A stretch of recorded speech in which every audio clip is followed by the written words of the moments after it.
Bismillah ar-Rahman ar-Rahim. In the name of Almighty Allah, the entirely merciful and especially merciful. Dear viewers across the planet, I greet you with the greeting of peace, the most powerful greeting over this entire earth. Assalamu alaikum wa rahmatullahi wa barakatuh. Peace be with you. Dear viewers, welcome to this program under the title of Treasures from the Holy Quran. Try to get your tools, try to get your pen and notebook and a copy of the Quran and get ready for the lesson of today.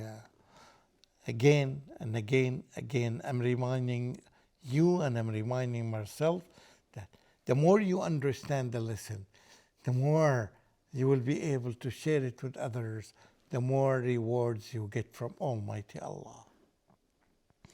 And again, a simple reminder, these treasures are for free. And these treasures need to be spreading among all humans. They need to be educated. This is one of our goals of this program. Many things around us in this world. If I ask you to live among people, for example, they are scholars or scientists or teachers or doctors, are you able to function well when you live among those people if you are not qualified? If you don't know the guidelines? How do you behave with your neighbor? How do you behave with your boss? How do you behave with your parent? How do you behave with your children?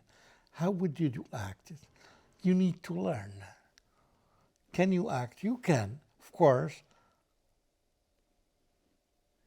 Act with them based on trial and error. And this may result in fatal mistakes. You may do things that may be fatal, that you can lose your life or you can lose any of those people's life. It's very easy to experiment, but the price is very high. So therefore, we need guidelines. What is the best way to deal with your parents? A lot of people are not aware of this. Here, the Quran, my focus today is on this verse, a verse that tells us how to act with your parents, how to behave, how to respond to them. This is ayah number 8, verse number 29. أعوذ بالله من الشيطان الرجيم ووصينا الإنسان بوالديه حسنا وإن جاهداك لتشرك بي ما ليس لك به علم فلا تطعهما إلي مرجعكم فأنبئكم بما كنتم تعملون. And we have enjoined on man to be good and dutiful to his parents. But, highlight the word but, if they strive to make you join with me in worship, anything as a partner of which you have no knowledge, then obey them not. Unto me is your return, and I shall tell you what you used to do. It tells us, and this is very common in all culture, is that obey your parents. Obey your parents. In all cases, In most cultures, they would say yes. In everything, yes. And here, Allah subhanahu wa ta'ala tells us something different. You obey them all the time except when they ask you to do something that to believe in someone else besides Almighty Allah. This is their limit.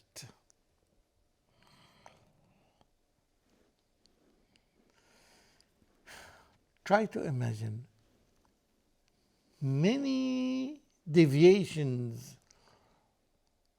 that's happening around us in the world because of the parents.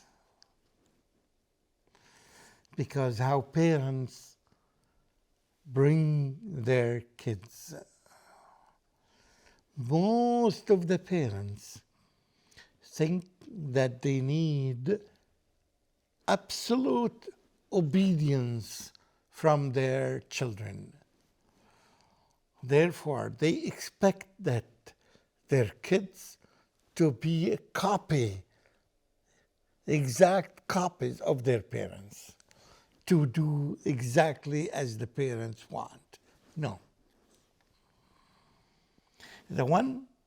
This is because this is a wrong belief, a wrong concept that's spreading in the cultures around us.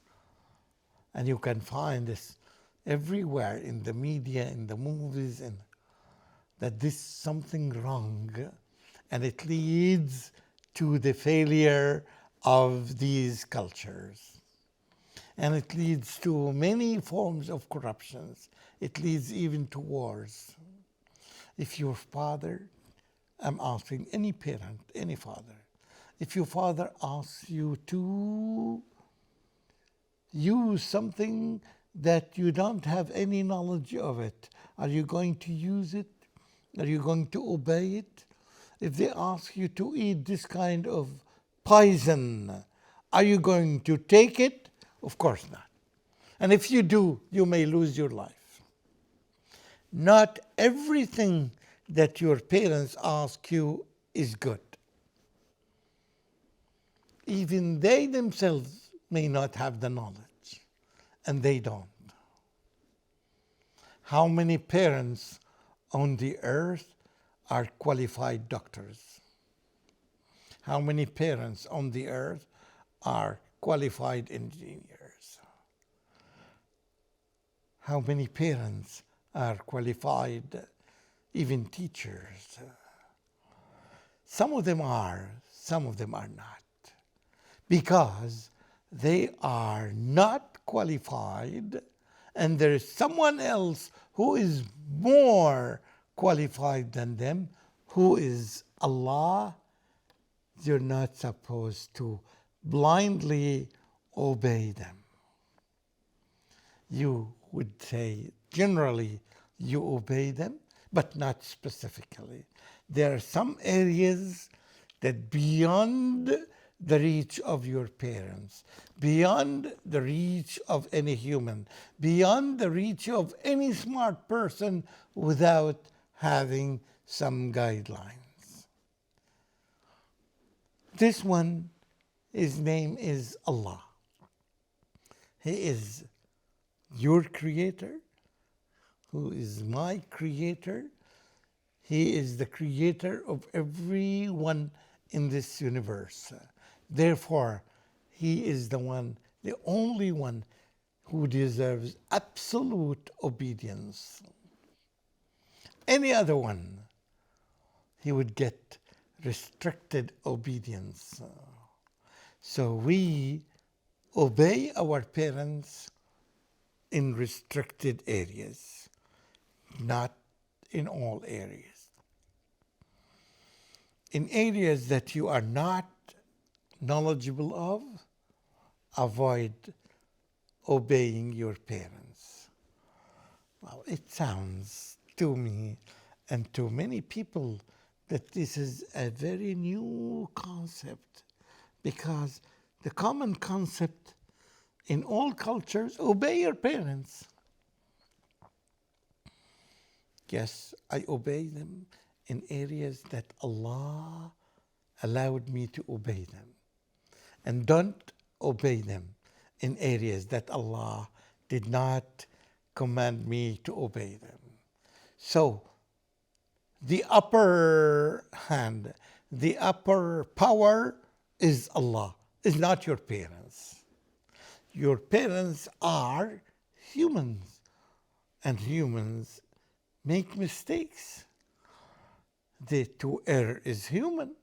This is in all cultures, yet in most cultures, they encourage you to follow your parents' cultures. In other words, to obey your parents. Incorrect concept. This is not how the world will function properly, and how the world becomes safe for everyone. If everybody follows his own parents, you will find contradictions among different parents, and contradictions even within one culture, and even contradictions among cultures. Who is the right parent that I should follow?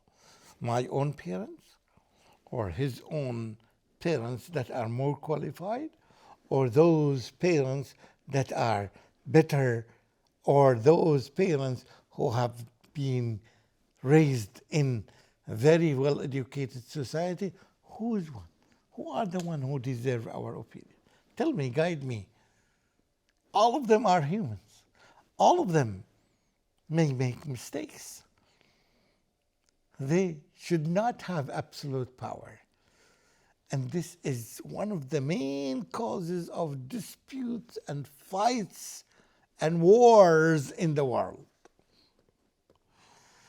If everybody follows his own parents and his own cultures, and there are differences among cultures, you will find these clashes are happening. But if all humans follow their creator, and it is only one creator, you can avoid all these contradictions and in all these wars and fights and problems. You see the importance of the oneness of Allah, the oneness of the Creator. It solves all problems in the world. And you can say that the problems that most of the people suffer in their world nowadays is because they follow different instructions from different instructors, from different parents. Therefore, the clashes take places. Because as humans, we have our own interests, and sometimes we need more, and sometimes we ask for things that are not beneficial for us because of the limited knowledge that we have. But who has the upper knowledge? Who has all the knowledge in this universe? Who is impossible to make an error, to make a mistake, is our Creator. These concepts, if they spread among people, definitely you will avoid what is known as clash of civilizations, clash of interests, clash of, you can do this only when you follow the principles, the guidelines that had been sent to us by our Creator. Then and only then we can live in a peaceful world. Again, going back to the main concept, that we are discussing now, and you need to give it thoughts and thoughts, and you need to discuss it with people around you after you understand it. You need to go references and to ask the scholars in this great religion, and then you will be very well informed about it. This is the concept that our focus is today, hoping that we can spread it among people. And again, it is their own decision. They take it or they leave it. And they can see the results of what is happening in the world nowadays, because each one follows his own parents or his own culture or his limited and restricted regional culture, regardless of how wide and how big his region or her region is. This is one of the guidelines that a lot of people are missing, because they don't have access to this knowledge, because nobody produces this kind of knowledge to tell them that they should learn it. We have never learned it at school. We have never learned it in the books that we have been exposed to, unfortunately. We have only found it only in the book of Allah subhanahu wa ta'ala. And that's why we said about this book, it's the book of treasures. It contains all kinds of treasures that you can think of. Treasures in terms of the value of the knowledge, in the purity of the knowledge, because it is only divine knowledge. It's no intervention of human knowledge with divine knowledge. Therefore, it's so pure. That's why it's so valuable for me, for you, for any viewer. And I wish that you would revisit the text and try to find explanations for it. And then after you master understanding it, do your best as much as you can to spread it peacefully among people and give them the absolute freedom to accept it or to reject it, because they are free human beings. وآخر دعوانا أن الحمد لله رب العالمين والسلام عليكم ورحمة الله وبركاته.